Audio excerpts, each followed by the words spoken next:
It's 10:20 in the morning on June 4th, 1942. The Pacific Ocean stretches endlessly in every direction, a perfect canvas of deep blue under scattered white clouds. 30,000 feet below, four of the most powerful warships ever built cut through the waves in perfect formation. These aren't just any ships. They're the pride of the Imperial Japanese Navy. The aircraft carriers Akagi, Kaga, Soryu, and Hiryu. The same floating fortresses that 6 months earlier had launched the surprise attack on Pearl Harbor. On the bridge of the flagship, Akagi stands Commander Mitsuo Fuchida, the very man who had led that first wave of devastation over Pearl Harbor. His face bears the confidence of a warrior who has never known defeat. Around him, the controlled chaos of carrier operations unfolds like a deadly ballet. Flight deck crews in colored jerseys swarm over dozens of aircraft. Zeros, dive bombers, torpedo planes, all being hastily rearmed and refueled for what should be the decisive blow against American forces. Fuchida watches with satisfaction as ordnance teams load bombs and torpedoes. Fuel hoses snake across the deck like arteries pumping lifeblood into his metal birds of war. The sweet smell of aviation gasoline mixes with the salt air, while the throb of aircraft engines creates a symphony of power. Everything is proceeding according to plan. In just 5 minutes, Admiral Nagumo will give the order to launch. In just 5 minutes, they'll finish what they started at Pearl Harbor. But Mitsuo Fuchida has no idea that these next 5 minutes won't bring victory. They'll bring a technological shock so devastating that it will shatter Japanese naval aviation forever. He doesn't know that high above him, invisible in those scattered clouds, a weapon he never imagined possible is about to change the course of World War II. The question that would haunt Japanese pilots for the rest of the war was already forming in the morning sky. How could American dive bombers, operating from aircraft carriers hundreds of miles away, appear from nowhere and deliver precision strikes that no one thought possible? To understand the shock that was about to unfold, you have to understand just how completely the Japanese dominated the Pacific in 1942. For 6 months, their naval aviation had been unstoppable. Pearl Harbor, the Philippines, Dutch East Indies, Singapore. Victory after victory had proven that Japanese pilots flying Japanese aircraft were simply superior to anything the Americans could field. The heart of this supremacy was the Mitsubishi A6M-0 fighter, flown by pilots like Saburo Sakai, already an ace with 60 confirmed victories. These men weren't just skilled, they were legends. They'd spent years honing their craft in the brutal skies over China, learning lessons written in blood and smoke. When they encountered American pilots, the results were predictably one-sided. American fighters were slower, less maneuverable, and their pilots were inexperienced kids fresh from training schools. Standing on Akagi's bridge that morning, Fuchida represented everything the Japanese Navy believed about itself. He was a Pearl Harbor veteran, a master of carrier operations, and a true believer in Japanese naval supremacy. Around him, 4 aircraft carriers operated with clockwork precision, their combined air wings representing over 250 of the finest combat aircraft in the world. But there was something the Japanese didn't know, something that would have chilled Fuchida to the bone if he'd understood what was happening 300 miles to the northeast. The Americans hadn't just been building more ships and training more pilots. They'd been developing weapons and tactics that would exploit the one moment when Japanese carriers were most vulnerable. At 4:30 that morning, in the pre-dawn darkness, something unprecedented had happened. From the flight decks of USS Enterprise and USS Yorktown, a new type of aircraft had launched into the darkness. The Douglas SBD Dauntless looked unremarkable compared to sleek Japanese fighters. American pilots even joked about its nickname, slow but deadly. But this ungainly-looking aircraft concealed innovations that Japanese intelligence had never imagined. The most distinctive feature was what looked like Swiss cheese, perforated metal flaps along the trailing edge of each wing. To Japanese observers, these might have seemed like a design flaw. They were actually the key to a tactical revolution. These dive brakes could be deployed during an attack dive, allowing the Dauntless to maintain precise control while plunging toward targets at angles approaching 80 degrees, nearly vertical. But technology was only part of the equation. The real innovation was tactical. American commanders had realized that Japanese combat air patrols could be drawn down to sea level by torpedo bomber attacks, leaving the high-altitude approaches completely undefended. It was a deadly game of three-dimensional chess, and the Americans were about to prove they'd learned to play better than their teachers. At 10:20 a.m., everything appeared to be going perfectly for the Japanese. Earlier, American attacks had been beaten off with ease. Torpedo bombers had been slaughtered by Japanese fighters. High-altitude bombers had missed completely. The Americans seemed to be throwing away their aircraft in piecemeal, uncoordinated attacks that only proved Japanese superiority. Admiral Nagumo felt confident enough to continue with his planned second strike. On every flight deck, ordnance crews worked frantically to rearm aircraft. Bombs that had been intended for ground targets on Midway were being swapped out for armor-piercing bombs and torpedoes meant to sink American ships. Aviation gasoline flowed freely as fuel crews topped off tanks for the long flight to find and destroy the American fleet. It was exactly the moment American planners had hoped. 4. Japanese carriers caught in their most vulnerable condition, with armed and fueled aircraft covering every deck, fuel lines snaking everywhere, and ammunition stacked in neat, deadly piles. At 10:22 a.m., a lookout on Akagi screamed a warning that would echo through history. Climax sequence. 5 minutes that changed everything. "Hell divers!" The cry ripped across Akagi's bridge like a physical blow. Mitsuo Fuchida's head snapped up, his eyes searching the scattered clouds above. For a split second, he saw nothing. Then his blood turned to ice. Plunging through the cloud cover at impossible angles came shapes that defied everything he thought he knew about aerial warfare. Not one or two aircraft, but dozens of them, their wings extended into perfect crucifixes of destruction as they dove at angles no pilot should survive.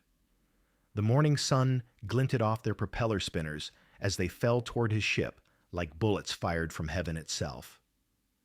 The plump silhouettes of the American Dauntless dive bombers quickly grew larger, Fuchida would later write, his voice still trembling with the memory. And then a number of black objects suddenly floated eerily from their wings. Bombs! Down they came straight toward me. What Fuchida was witnessing was a tactical revolution in action. 48 Douglas SBD Dauntless dive bombers from 3 different squadrons had achieved perfect coordination through pure chance. Enterprise's Scouting 6 and Bombing 6 had found the Japanese fleet first, followed moments later by Yorktown's Bombing 3. Together, they represented the most concentrated dive-bombing attack in naval history. The sound was unlike anything the Japanese had ever heard. As each Dauntless deployed its perforated dive brakes, the slotted metal flaps created an unholy shriek that seemed to tear the very air apart. The Swiss cheese holes that had looked like design flaws were actually acoustic weapons, turning each diving bomber into a screaming banshee of destruction. Lieutenant Commander Wade McCluskey, leading Enterprise's attack, had spotted the Japanese formation through a gap in the clouds at exactly 10:22 a.m. "Attack immediately," he radioed, and 37 dive bombers pushed over into their attack dives. At nearly the same moment, 17 Dauntless bombers from Yorktown began their own attack on a different carrier.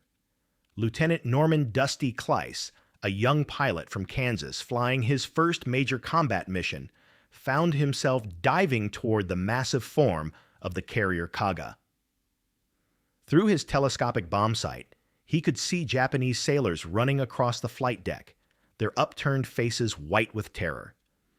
Armed aircraft sat wingtip to wingtip, fuel hoses still connected, ammunition carts positioned between the planes. It was a bomber pilot's dream target. The mathematics of dive bombing required split-second timing.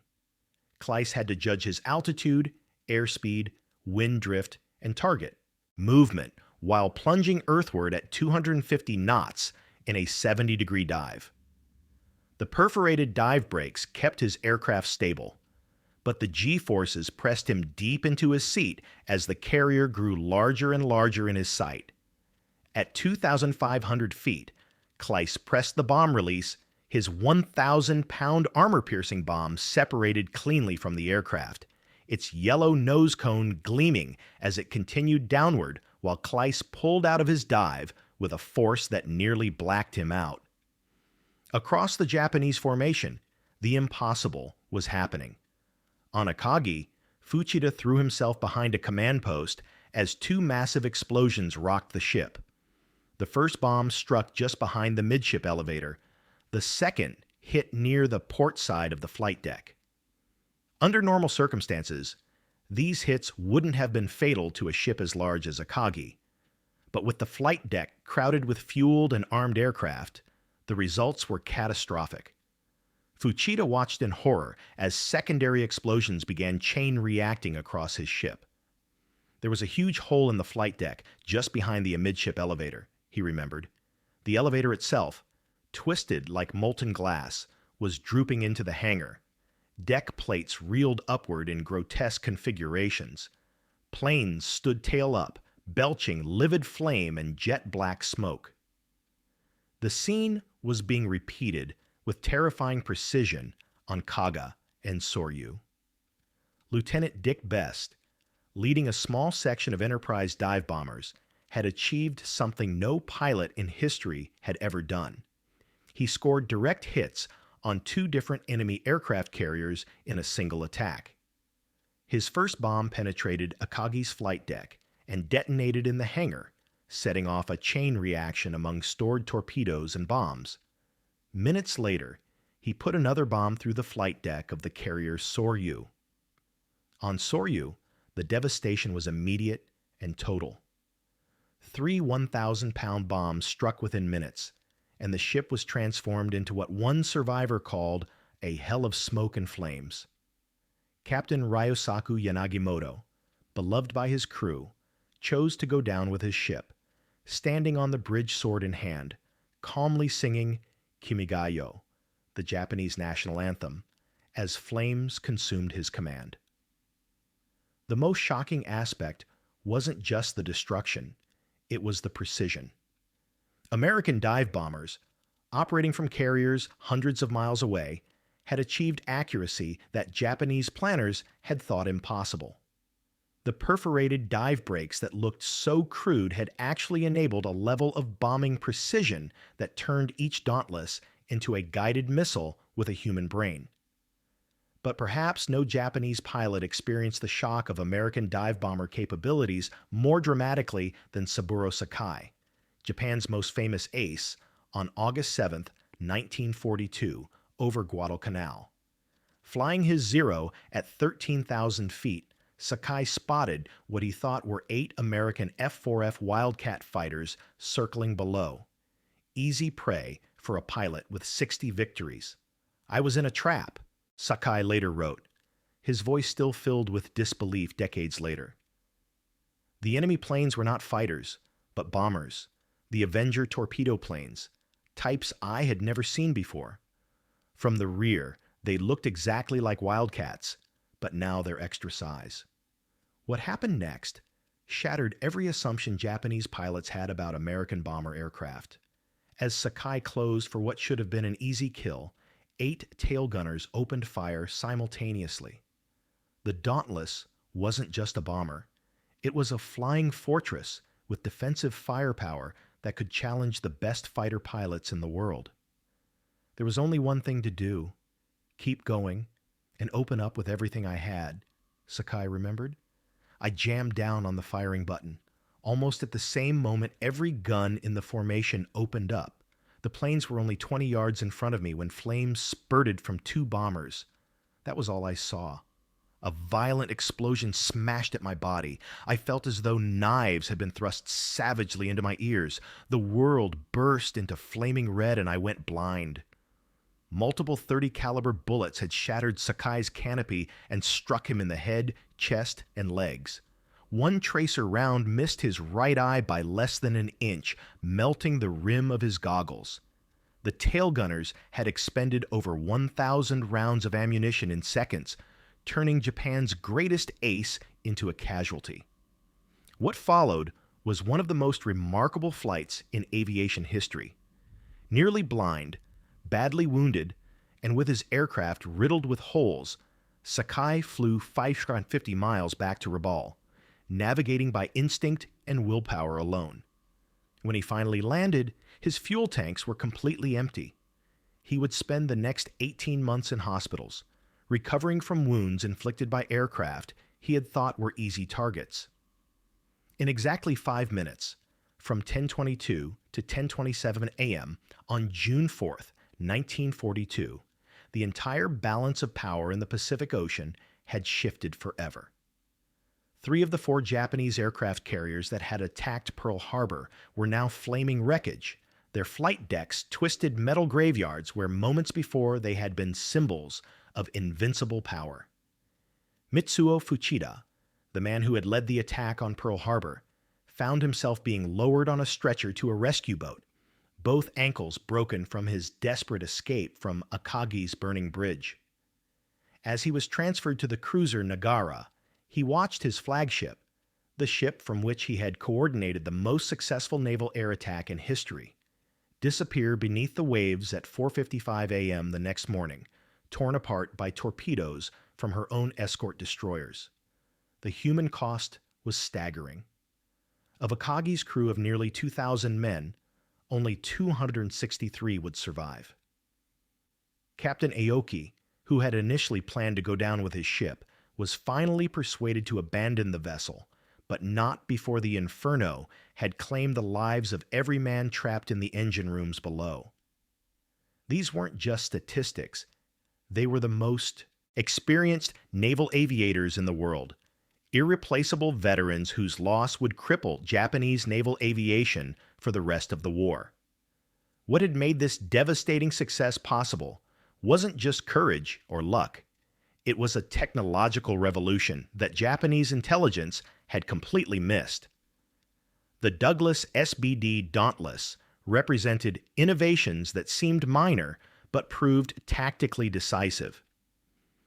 Those perforated dive brakes, the Swiss cheese flaps that looked so crude, allowed American pilots to maintain control during dives at angles the Japanese had thought impossible.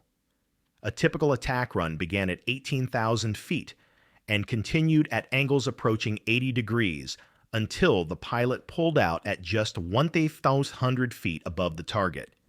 The bomb displacement gear ensured that even in these extreme dives, the 1,000-pound bombs would clear the propeller and strike with devastating accuracy. But perhaps most importantly, the Dauntless was designed from the beginning as a defensive fighter as well as a bomber. The twin 50 caliber machine guns in the nose gave pilots formidable forward firepower, while the twin 30 caliber guns in the rear cockpit created crossfire that could challenge the best enemy fighters. This wasn't just a bomber that could defend itself. It was a multi-role aircraft that redefined what carrier aviation could accomplish. For Japanese pilots like Saburo Sakai, the psychological impact was as devastating as the physical wounds. Men who had dominated the skies for 6 months suddenly found themselves outgunned by aircraft they had dismissed as inferior. The confidence that had carried them through victory after victory evaporated in minutes of defensive fire from formations of slow American bombers. Sakai would never fully recover from his encounter with SBD tailgunners. Though he returned to combat duty, He was no longer the invincible ace who had terrorized Allied pilots across the Pacific. The 18 months he spent in hospitals gave him time to reflect on how completely his understanding of air warfare had been shattered by perforated dive breaks and defensive firepower he had never imagined possible. For American pilots like Dusty Kleiss, that morning over Midway proved that technological innovation combined with tactical surprise could overcome any enemy, no matter how experienced or confident. Kleiss would become one of only 2 pilots in history to score hits on 2 different aircraft carriers in a single day. But more importantly, he had participated in proving that American naval aviation could not just compete with the Japanese, it could dominate them. The Battle of Midway marked the end of Japanese offensive operations in the Pacific. With 4 fleet carriers destroyed and their most experienced pilots dead or wounded, the Imperial Japanese Navy was forced into a defensive posture from which it would never recover. Every subsequent battle would be fought on American terms, with American dive bombers providing the precision strike capability that made island-hopping campaigns possible. The technological lessons were equally profound. The success of the SBD Dauntless proved that specialized dive bombers, properly designed and tactically employed, could achieve levels of precision that changed naval warfare forever. Japanese attempts to develop equivalent aircraft would fail, partly because they never fully understood the innovations that made the Dauntless so effective. The story of Japanese pilots being stunned by American dive bombers offers timeless lessons about technological surprise and tactical innovation. In an era where military superiority can shift overnight due to unexpected innovations, the tale of perforated dive breaks and precision bombing serves as a reminder that confidence based on past success can become a fatal weakness. The 5 minutes that changed everything at Midway demonstrate how quickly the balance of power can shift when technological innovation meets tactical surprise. The Japanese pilots who had dominated the Pacific found themselves facing weapons and tactics they had never imagined, delivered by enemies they had underestimated. Today, when we look at the preserved SBD Dauntless bombers in museums, it's easy to see just another World War II aircraft. But for the Japanese pilots who faced them in combat, these ungainly-looking planes with their perforated wings represented something far more terrifying, proof that technological superiority could vanish in an instant, and that even the most confident warriors could find themselves stunned by innovations they never saw coming. The next time you hear about military technological developments or tactical innovations, remember Mitsuo Fuchida crawling behind that command post as bombs fell around him, or Saburo Sakai flying 550 miles home nearly blind. Sometimes the most important victories aren't won by the strongest or the bravest. They're won by those who understand that in warfare, as in life, the capacity to surprise can be more powerful than any weapon. What do you think was the most important factor in American dive bomber success? The technological innovations, the tactical surprise, or the courage of individual pilots? Let me know in the comments below. And don't forget to subscribe if you want to hear more stories about the moments when technology and human courage changed history forever. Next week, we'll explore how American submarine warfare evolved to counter Japanese innovations in the same Pacific theater. Until then, remember that sometimes the most dramatic victories come from the weapons nobody sees coming.